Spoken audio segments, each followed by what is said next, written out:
Bonjour, ravi d'être avec vous. Je me présente, Jérémy Archinard, Family Officer chez Kimpa. On sera également avec Marie, je te laisse te présenter. Bonjour, moi je suis analyste Private Equity chez Kimpa et ravie d'être sur ce webinaire aussi.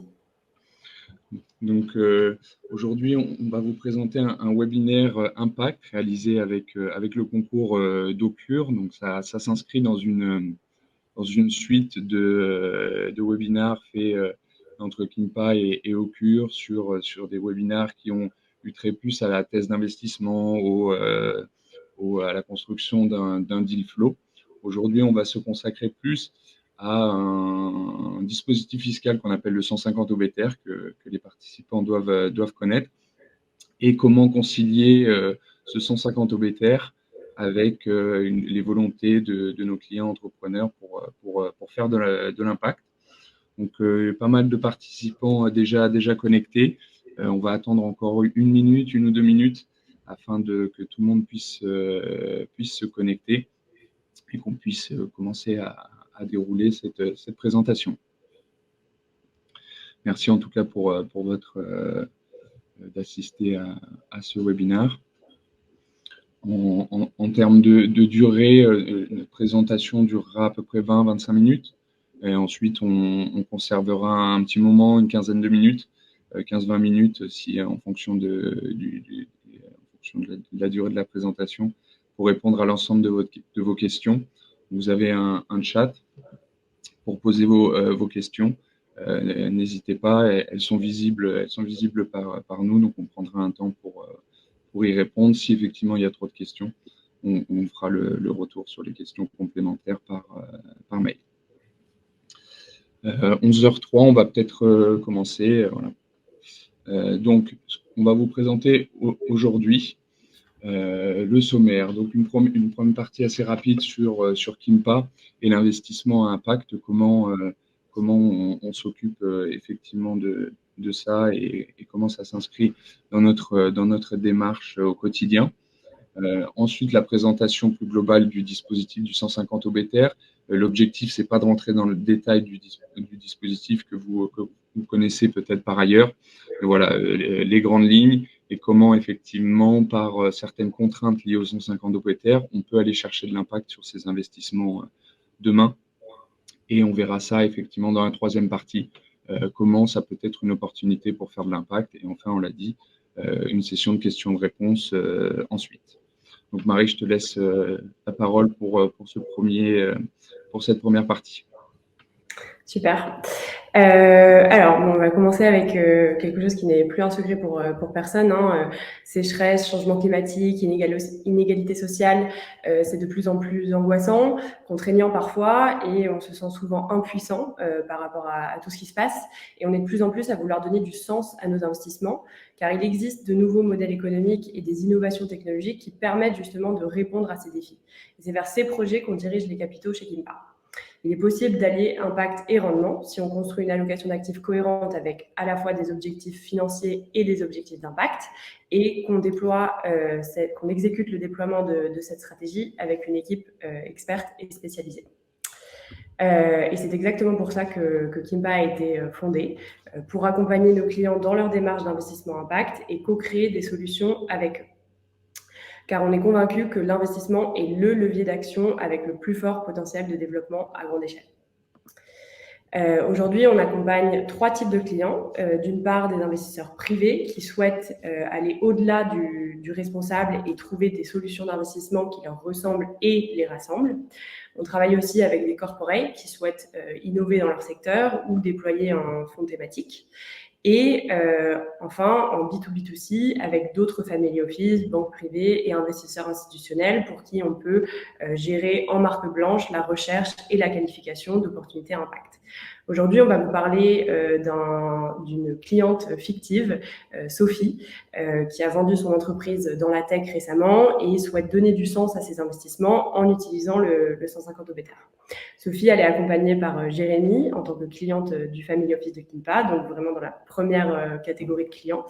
Et elle structure sa démarche avec son conjoint et ses 2 enfants qui sont des jeunes adultes.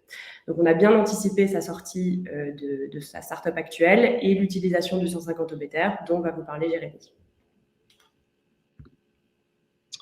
Merci Marie. Donc, pour rentrer dans le vif du dispositif, donc une définition pour commencer. Donc, qu'est-ce que le 150 obétaire? 150 obétaire est un article du Code général des impôts qui permet, dans le cadre d'apports de titres réalisés depuis le 14 novembre 2012, à une société soumise à l'impôt sur les sociétés et contrôlée par l'apporteur, de bénéficier d'un régime de report d'imposition jusqu'à la réalisation d'un événement mettant fin au report. Donc voilà pour la définition un peu juridique. Globalement, des conditions à respecter en cas d'apport de cession, finalement assez simple, puisqu'on a la nécessité d'avoir un apport de titre qui est réalisé en France ou dans un pays de l'espace de l'Union européenne ou de l'espace économique européen. On a la nécessité, puisqu'on est sur une fiscalité des particuliers, que l'apporteur doit être une personne physique. Donc, si les titres sont déjà détenus par une société, on ne pourra pas du tout être dans un cas d'apport-cession. La holding doit être à l'IS, assez logique. Et enfin, post-cession, l'apporteur, donc Sophie dans notre cas, ou son groupe familial, doit contrôler la holding. Et quand on parle de contrôle, c'est qu'elle ou son groupe familial détient au moins 50% des droits de vote ou la majorité des droits de vote en ayant des droits de vote d'au moins un tiers. Donc, pour illustrer, on a préparé un petit schéma. Donc, Sophie, on l'a dit, entrepreneuse de la tech, elle crée sa société en 2019. Sa société croît de manière intéressante. Elle réalise plusieurs levées de fonds. Elle arrive en 2023 à un moment où elle se pose des questions sur la suite de sa carrière professionnelle. Elle a des marques d'intérêt pour l'achat de sa société. Donc, ça commence à mûrir et ses réflexions avancent. Elle vient nous voir en disant, ben voilà, moi, je me pose des questions à court terme de cession de mon entreprise. J'ai envie de faire de l'impact dans mes investissements demain. Comment je me sers du fruit de cette cession pour aller chercher de l'impact et finalement maximiser les sommes investies dans l'impact, pas dans une logique finalement d'éluder l'impôt, mais de maximiser l'impact nécessaire possible avec ces sommes.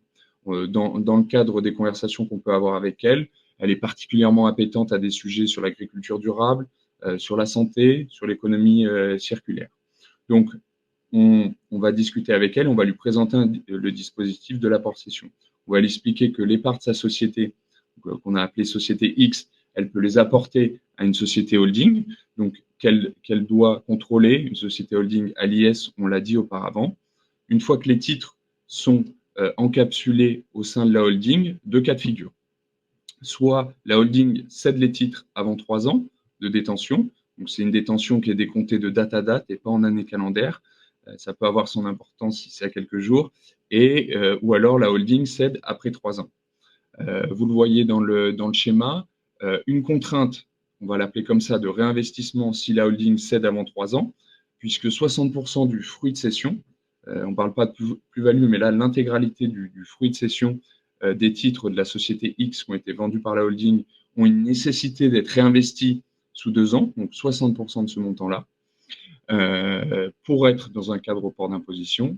Si le réinvestissement n'est pas réalisé, on le verra tout à l'heure, on est dans un cas de fiscalisation de la plus-value mise en report et donc perte de l'intérêt fiscal. Si la holding cède après 3 ans, on est par défaut dans un cas de report d'imposition. Mais bon, ça peut avoir d'autres implications puisque ça veut dire qu'a priori, on a créé de la plus-value sur la holding, donc soumise à l'IS. On le verra tout à l'heure. Donc voilà un petit peu pour les différentes étapes et les différents steps nécessaires à respecter pour être dans un 150 obétaire. Donc vous l'aurez compris, finalement le cœur du réacteur, c'est cette contrainte de réinvestissement sous 2 ans. Bien sûr, il y a quelques conditions afférentes à tout cela qu'on a essayé de vous résumer, ici. Donc Sophie a apporté ses titres à une holding, elle a reçu des titres de sa holding en contrepartie. Elle cède la holding cède avant les 3 ans les titres de la société X, et donc elle se retrouve avec un fruit de cession à réinvestir. Donc dans ce cas-là, il y a 4 typologies de réinvestissement qu'elle pourra faire. Et on va pouvoir relier ça avec justement sa volonté d'aller sur des solutions à impact.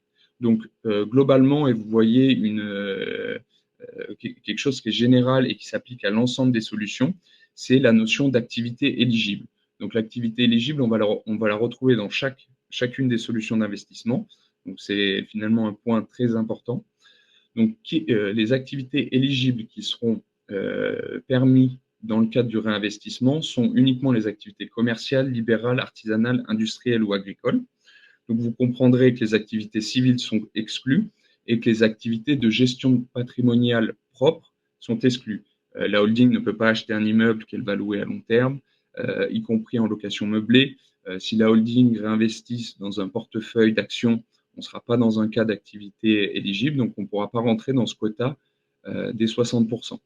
Par contre, toute activité commerciale, industrielle, etc., agricole, sera considérée comme éligible. Donc ensuite, une fois qu'on a posé ça, quelles sont les modalités de réinvestissement? Donc elles sont multiples. Soit on peut passer par un investissement direct dans une activité éligible, y compris en compte courant d'associé. Donc là, on serait plutôt dans un cas où la holding a d'autres filiales. Donc la holding est déjà propriétaire de filiales. On a perçu un fruit de cession et Sophie souhaite réinvestir, apporter de l'argent pour financer des moyens permanents nécessaires à l'activité de ses filiales. Donc elle pourrait le faire et ça serait éligible. Elle peut acquérir des titres de société et cette acquisition lui permettra d'avoir le contrôle de la société. Ou plus simplement, elle peut souscrire au capital d'une société du moment qu'elle est soumise à l'IS et qu'elle intervient dans une activité commerciale, libérale, artisanale, industrielle ou agricole, on l'a dit. Et effectivement, on le verra tout à l'heure, surtout sur cette modalité de réinvestissement, c'est vraiment là qu'on va aller pouvoir chercher de l'impact, puisque effectivement, dans la thèse d'investissement qu'on va définir avec Sophie et son mari et ses enfants, on va aller chercher quelles sont les sociétés soumises à l'IS éligibles, qui ont une activité éligible, qui permettent d'aller chercher l'impact dans les domaines, sur les ODD, dans les sous-thèmes des ODD qui lui correspondent et qui lui donnent envie.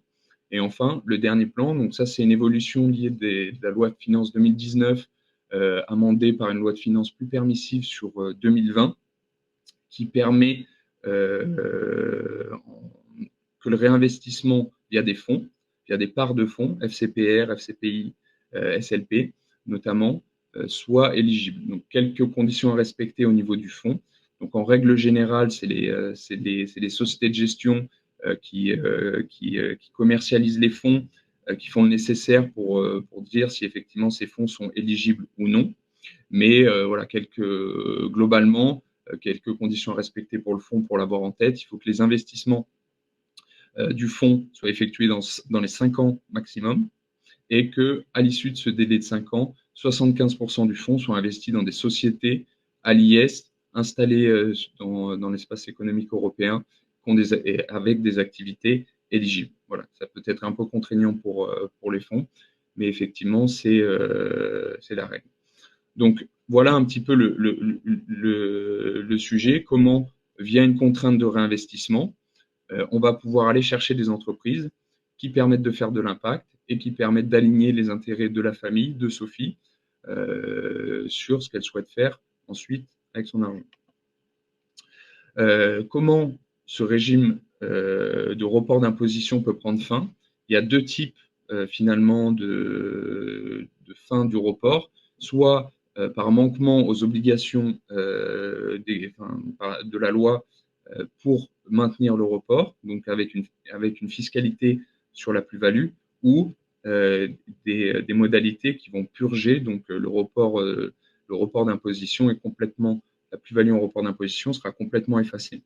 Donc un changement de résidence fiscale, un manquement d'obligation de réinvestissement d'au moins 60% du prix de cession, ou si Sophie cède les titres de sa holding, vont entraîner la fin du report et donc une fiscalité sur la plus-value en report qui étaient faites. Donc, vous l'aurez compris, pas forcément les modalités qu'on souhaite.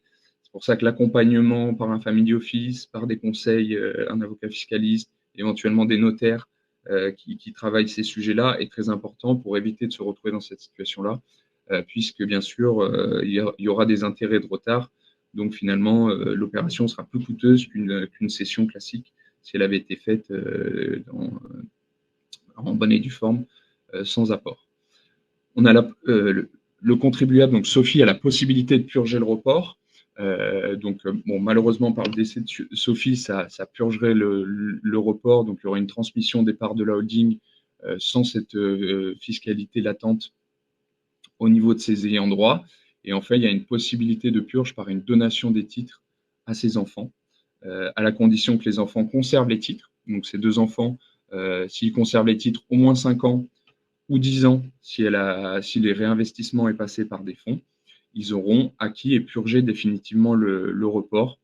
Vous l'aurez noté que dans ce cadre-là, si on est vraiment dans une optique de donation, le report d'imposition sera un peu plus contraignant qu'un dispositif simple de donation avant cession classique qui n'implique pas de délai de conservation et avec une purge immédiate de la plus-value. Pour finir, trois personas un petit peu pour bien cadrer le dispositif. Finalement, le point le plus important, c'est pas tellement une question de timing. L'apport cession, c'est bien, oui, si on est dans les 3 ans, si on n'est pas dans les 3 ans, c'est pas tellement à ce niveau-là que le choix doit être drivé. C'est vraiment interroger le client, l'entrepreneur, le chef d'entreprise dans ses objectifs de vie de demain, puisque c'est finalement uniquement ça qui va driver la décision de rentrer dans un tel dispositif. Donc, Sophie, pour continuer notre exemple, nous, on la classerait plutôt en tant que persona entrepreneur hybride, à savoir qu'elle souhaite réinvestir une partie de son fruit de cession. Elle souhaite le faire dans des solutions à impact, donc elle vient nous voir pour ça, mais elle considère que 60% de son produit de cession, c'est trop par rapport à ses objectifs de vie de demain, acheter une résidence secondaire, faire des investissements, acheter un immeuble dans sa ville de naissance pour faire du rapport locatif, tout ça. Donc nous, on sera plutôt à lui conseiller d'apporter une partie de ses titres, donc entre guillemets, en amont, essayer de valoriser sa participation, combien elle souhaite avoir demain, combien elle souhaite réinvestir demain sur des investissements à impact.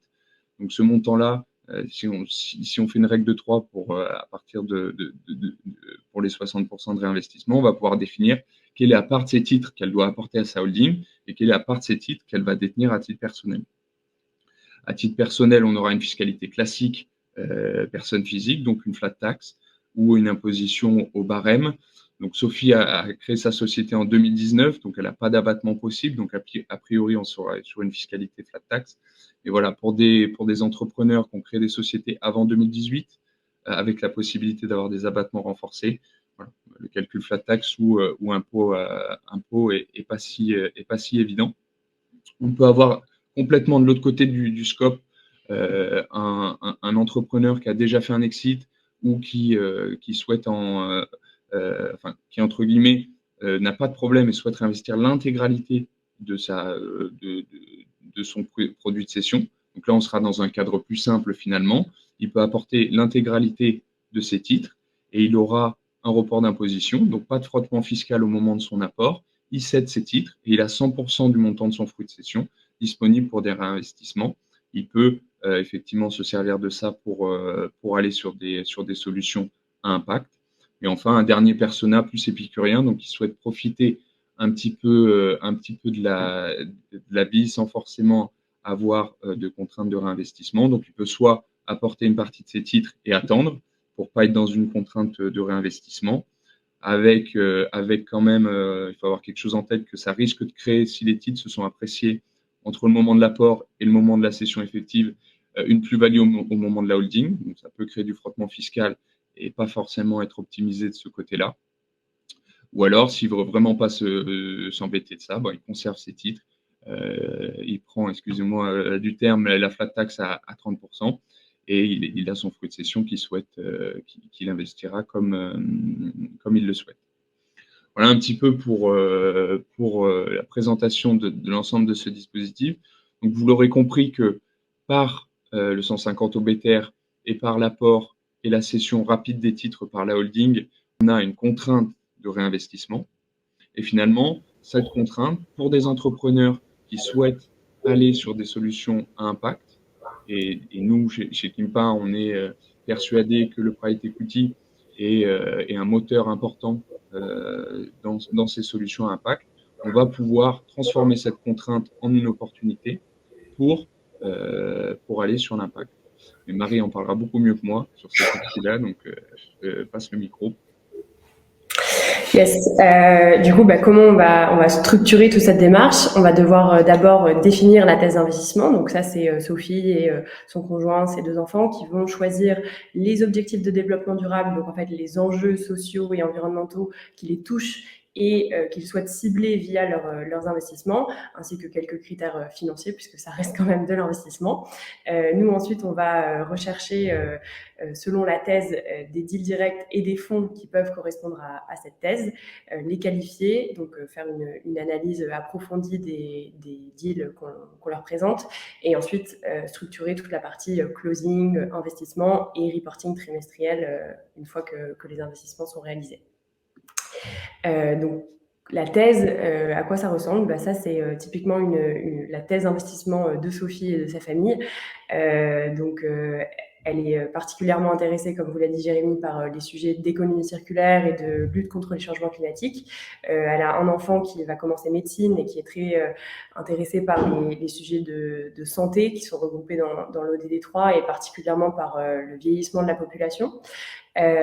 Et des paramètres qui sont importants mais pas centraux dans la thèse, c'est les énergies renouvelables et la création d'emplois. Donc si les entreprises dans lesquelles ils investissent contribuent à utiliser une énergie plus propre et à créer des emplois, c'est encore mieux. On a évidemment alors je ne sais pas si vous voyez très bien, c'est un peu petit, mais dans les critères financiers, on a bien la contrainte de réinvestir les fruits de la cession, enfin 60% sur les 24 mois à venir, dans une répartition de deals directs et de fonds, sachant que les fonds, c'est un peu plus contraignant parce que il y en a peu qui déploient la totalité de leurs capitaux sur les 5 premières années, qui est une des contraintes pour être éligible aux 150 obétaires. Et en termes de cible géographique, ce qui va intéresser Sophie et sa famille, c'est d'investir du coup en Europe, puisque c'est une des contraintes du 150 obétaires, et particulièrement en France et en Espagne. Et si possible, d'avoir un impact en Afrique du Nord, ce qui ne veut pas dire qu'on doit être implanté là-bas. Donc voilà un peu les grandes lignes de la thèse, et nous, grâce à cette thèse, on va aller chercher dans notre deal flow les projets les plus prometteurs pour Sophie et sa famille. Donc on a aujourd'hui vu et analysé plus de 1200 deals directs et 255 fonds de private equity. Et donc on va aller sélectionner les meilleurs projets. Et donc, pour vous donner quelques exemples concrets de deals qui ont été réalisés par le passé, voilà trois exemples d'entreprises qui pourraient tout à fait répondre à la thèse de Sophie. Donc, on a Genesis, qui est une entreprise française de notation de la santé des sols sur 4 dimensions, donc le stockage de carbone, la filtration de l'eau, la biodiversité et la fertilité. Donc, ils vont vraiment permettre aux agriculteurs en fait de comprendre ce qui se passe dans leur sol et d'en améliorer la qualité. Donc ça répond très bien au sujet, aux thèmes d'impact qui sont recherchés par cette famille.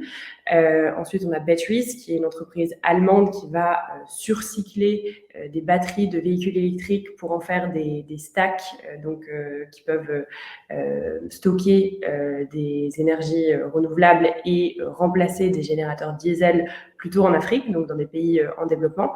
Donc ça contribue à la fois à l'économie circulaire, à la production d'énergie renouvelable abordable et à l'impact en Afrique, qui est recherché dans la thèse. Mais l'entreprise est bien basée dans l'Union européenne, donc c'est bon pour le 150 Obéter. Et ensuite, dernière entreprise qui a particulièrement plu au fils de Sophie, c'est Seniors, c'est une entreprise espagnole, c'est une marketplace de services à domicile pour permettre aux personnes âgées de rester en bonne santé et chez eux le plus longtemps possible. Voilà, pour les fonds, comme on vous le disait, il y a un peu plus de contraintes. On en a vu évidemment plusieurs, mais on ne peut pas trop vous en parler aujourd'hui. Et toutes ces entreprises sont du coup répondent aussi aux critères des entreprises commerciales. Voilà. Merci en tout cas de nous avoir écoutés. On va peut-être laisser la place aux questions. Si vous en avez, vous pouvez les poser dans le chat. Je pense que c'est un onglet qui dit questions.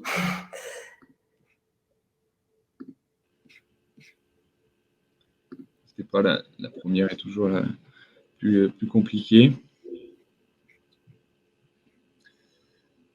Pour démarrer, il y a une question, Jérémy, peut-être pour toi. Quelle est la différence entre un investissement direct dans une activité éligible et la souscription au capital d'une société ? Oui. Alors, bon. Donc, effectivement, on est dans le cadre de l'obligation de réinvestissement. Donc, on l'a dit, nécessité d'être sur des sociétés dont l'activité est éligible. Donc, la souscription au capital d'une société, donc là, ça sera typiquement soit la création, soit une augmentation de capital, donc des titres nouveaux dont on se sert de l'argent pour souscrire au capital de cette société. L'investissement direct, ça sera plutôt dans un cadre, je le disais tout à l'heure, mais de filiales déjà existantes dans la holding, avec par exemple un apport en compte courant pour aider la filiale à acquérir des moyens permanents nécessaires à l'activité. Donc bon, c'est assez encadré puisque les apports en compte courant, ça peut être assez pratique d'un point de vue fiscal, mais par exemple, il y a un arrêt de cour d'appel de l'année dernière, je crois, qui a un petit peu défini tout ça. Mais par exemple, pour une holding, pour une obligation de réinvestissement, une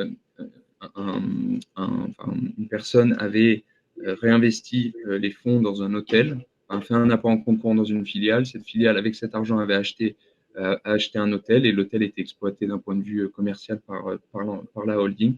Donc, aucun problème, c'était bien un apport, c'était bien considéré comme un réinvestissement éligible. Donc, voilà un petit peu la différence. Vraiment un investissement en capital ou plus des comptes courants ou des investissements dans des sociétés existantes. Ok, super. Il y a une question un petit peu, je la prends là, sur la holding. Nécessité de créer une holding pour l'apport ou ok, si holding existante, pas de contrainte liée à ça. La holding peut être créée ad hoc, elle peut exister, il peut y avoir d'autres filiales, d'autres participations dans la holding. Là-dessus, il n'y a pas de contrainte. Les exigences au niveau de la holding pour que ce soit éligible, elles sont là. Apport de titres réalisé en Europe, personne physique, il faut contrôler la holding. Et la holding doit être à l'IS.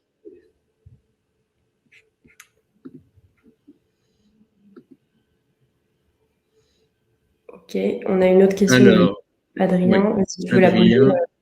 Yes, merci.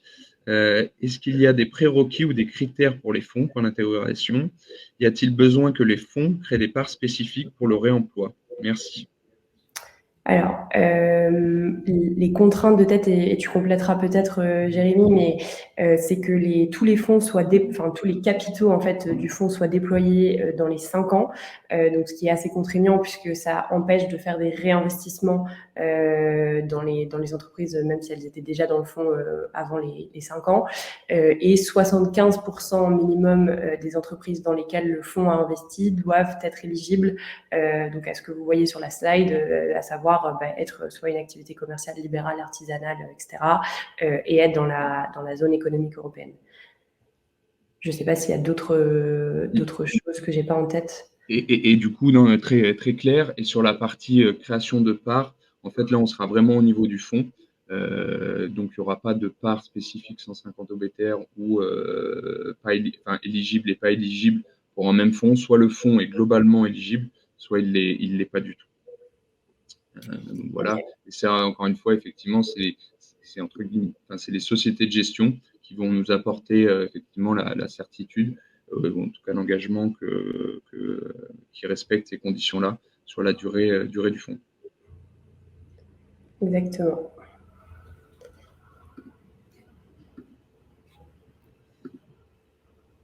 On a une autre question sur comment est-ce qu'on peut contacter Kimpa pour échanger avec nous sur ces problématiques.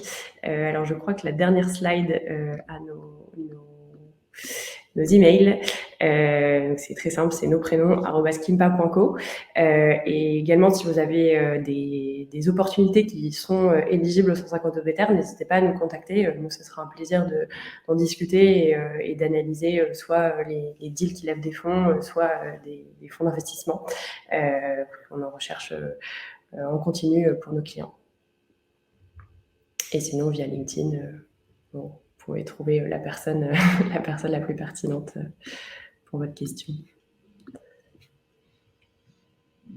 Quelques questions, pardon.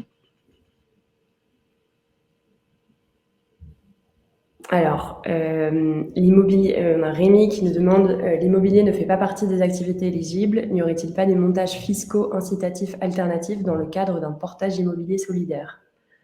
Ça, c'est peut-être quelque chose qui va au prochain webinaire. Merci Rémi. Effectivement, il y a un prochain webinaire qui sera fait sur les sujets plus spécifiques de l'immobilier. Et pour apporter une première réponse, alors l'immobilier n'est pas forcément exclu par principe. C'est plutôt l'immobilier gestion patrimoniale qui va être exclu. Donc, typiquement, acheter un bien, acheter un immeuble pour faire de la location longue durée, là, on sera sur de la gestion patrimoniale. Par contre, l'immobilier dit commercial, lui, est éligible, puisqu'on sera dans une activité éligible. Donc, par exemple, la promotion, par exemple, marchand de biens. Donc, soit l'entrepreneur sait faire ça et donc ensuite via sa holding il va créer des structures ad hoc, des filiales, apporter l'argent à ces holdings et monter ces projets-là, ou alors il y a des fonds qui interviennent dans ce domaine-là et qui permettent d'être éligibles au réemploi. Donc l'immobilier patrimonial exclu, l'immobilier commercial, oui. Donc promotion, marchand de biens. Et il y a aussi une exception pour la location meublée qui par défaut est exclue, sauf si on arrive à adjoindre des prestations para-hôtelières, donc qui nécessitent d'avoir un accueil, sans rentrer dans le détail, mais nécessite d'avoir un accueil permanent, le petit-déj, enfin voilà, des prestations comme à l'hôtel. Dans ce cas-là, on retombe dans du commercial et donc ça serait une activité éligible. Et pour le coup, sur le portage immobilier solidaire, je vous reviendrai sur le sujet. On a une autre question de Pauline. Est-ce que le dispositif 150 OBTR fonctionne pour la souscription au capital d'une coopérative à capital variable, donc SCIC, ou donc dans le cas de laquelle la règle une personne égale une voix, donc une personne égale une voix, donc les conditions sur la notion de contrôle ne seraient pas respectées. A priori, donc dans le cadre des contraintes de réinvestissement, pardon, pour vérifier les slides, on revient sur cette slide. Donc dans cette question, Pauline, finalement, la notion de contrôle n'est pas obligatoire pour être dans le cadre d'être dans le cadre du réinvestissement. C'est effectivement un cas, mais on a le cas d'une souscription au capital d'une société soumise à l'IS, qui pour le coup là permettrait, sans avoir une notion de contrôle, d'être dans une activité, d'être compris dans ce quota de réinvestissement.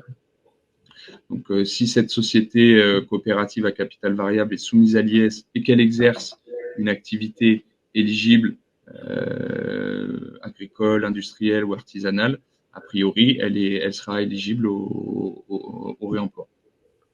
Oui, tout à fait. En fait, le contrôle, c'est bien sur la holding où on va faire l'apport des titres, mais ensuite, les sociétés dans lesquelles on fait du réemploi, il n'y a pas besoin d'avoir une notion de contrôle. On peut investir, on peut souscrire au capital dans le cadre d'une augmentation de capital, par exemple, sans avoir une majorité. C'est bien ça, Jérémy? Oui, exactement. On a une question de Cybèle, peut-être pour toi, Marie. Quel serait le rendement estimé des 3 deals directs donnés en exemple? Alors, ça, bah, évidemment, on ne peut pas le prédire. C'est des actifs non cotés, donc évidemment très risqués, mais qui des risques dit rendement potentiel également plus élevé. Nous, ça fait partie de nos analyses quand on fait une due diligence, d'estimer le TRI possible, les sorties potentielles pour nos investisseurs et de regarder non pas seulement les fondamentaux, le modèle économique, l'équipe qui porte le projet, mais également toute la partie, et l'impact évidemment, mais également toute la partie financière, donc à savoir est-ce que la valorisation sur laquelle on rentre est convenable, est décente par rapport à des comparables de marché, par rapport à la dilution que vont avoir les fondateurs et par rapport au scénario possible de sortie. Mais évidemment, on ne peut pas vous donner un chiffre exact. Je reprends la liste de questions. Après avoir... Pardon. Moi, c'est ça la question d'Adrien. Ouais, après avoir réinvesti dans un fonds ou dans une société, si on fait une plus-value sur cet investissement, que se passe-t-il? Très bonne question. Donc finalement, on serait dans une configuration où on a une société holding à l'IS qui est porteuse de parts de fonds ou de parts de société. Donc la fiscalité sera la fiscalité de l'impôt sur les sociétés. Donc après, ça va dépendre de certains critères, puisque il peut y avoir des dispositifs fiscaux qui s'appliquent, type le régime des titres de participation. Si on possède plus de 5% de la société, on va pouvoir être exonéré de l'impôt sur les sociétés. Mais voilà, effectivement, le principe, c'est que les plus-values qui naissent des réinvestissements et effectivement, dans le temps, sont soumis à l'impôt sur les sociétés, sauf exception à des régimes de faveur des titres de participation, par exemple. On a une question sur le montant des plus-values en France réinvesties avec ce dispositif. C'est une très bonne question et moi, je n'ai pas l'info. Mais merci Karine pour cette question, parce que on va se renseigner. Et une autre question, à quel taux sera taxée la plus-value une fois que le report est terminé? Est-ce que c'est le taux historique au moment de l'apport ou le taux actuel à la date d'imposition? Alors, bon, le principe quand même, quand on est quand on rentre dans ce dispositif-là, c'est ne jamais payer cette plus-value. Le report, il peut être perpétuel. Il peut être perpétuel si, tant qu'on conserve finalement les titres de la holding, on est dans une configuration où il n'y a pas de fin de report. Tant qu'on respecte l'obligation de réinvestissement, voilà. On peut le purger par ailleurs, on l'a vu. Si toutefois, effectivement, on avait la fin du report, on a la valeur brute qui a été retenue au moment du calcul de cette plus-value qui s'applique et elle sera fiscalisée au titre de l'année d'expiration du report. Donc, ça sera au taux actuel à la date d'imposition, avec les intérêts de retard calculés à partir du moment de l'apport. Les intérêts de retard, c'est plus de 2,5% par an. Donc, ça peut chiffrer un petit peu sur des montants significatifs.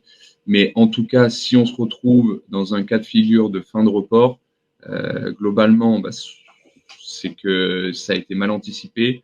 Voilà, c'est qu'il y a des choses qui se sont mal passées dans l'accompagnement du client, ou alors le client a changé.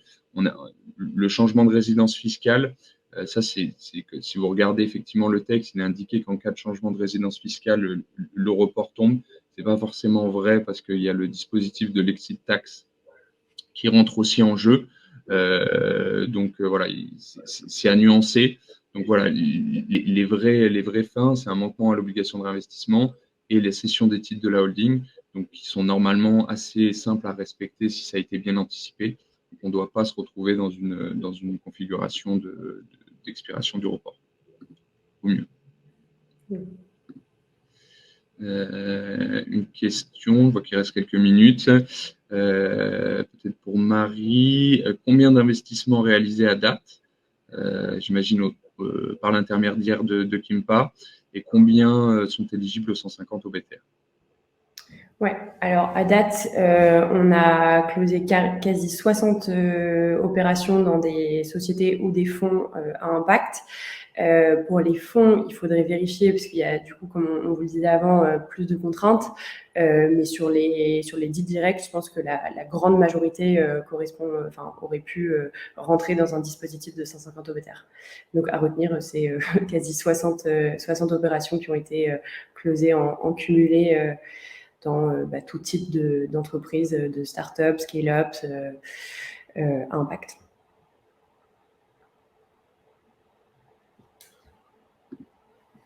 Peut-être prendre une dernière question. Je regarde si on en a d'autres.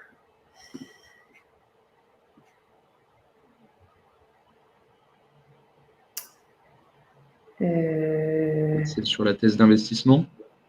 Ouais, vas-y. On va revenir un petit peu dessus. Comment est construite la thèse d'investissement pour le client?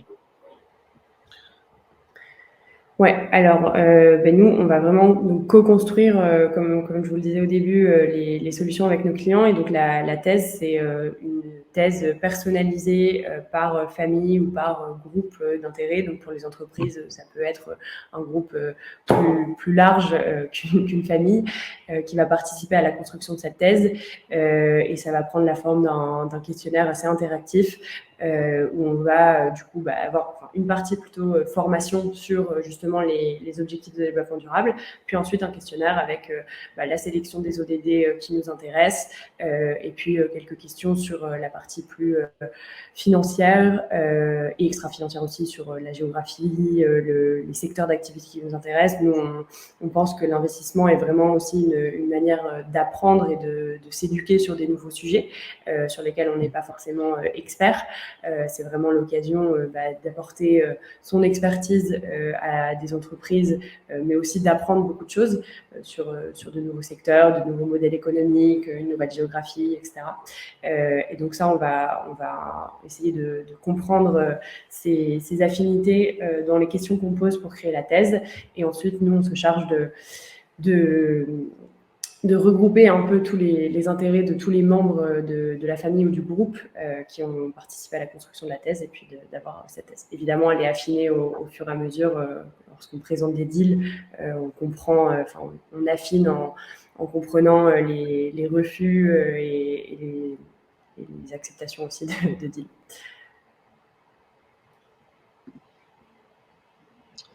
Oui. 11h44, merci beaucoup Marie.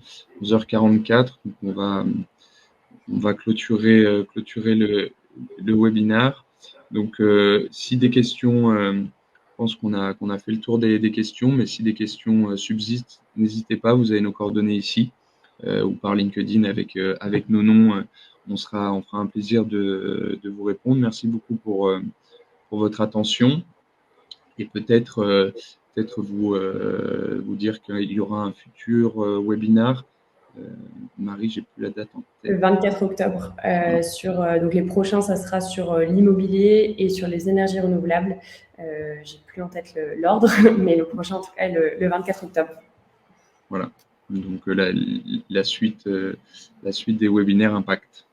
Voilà, merci encore une fois et à très bientôt. Merci beaucoup.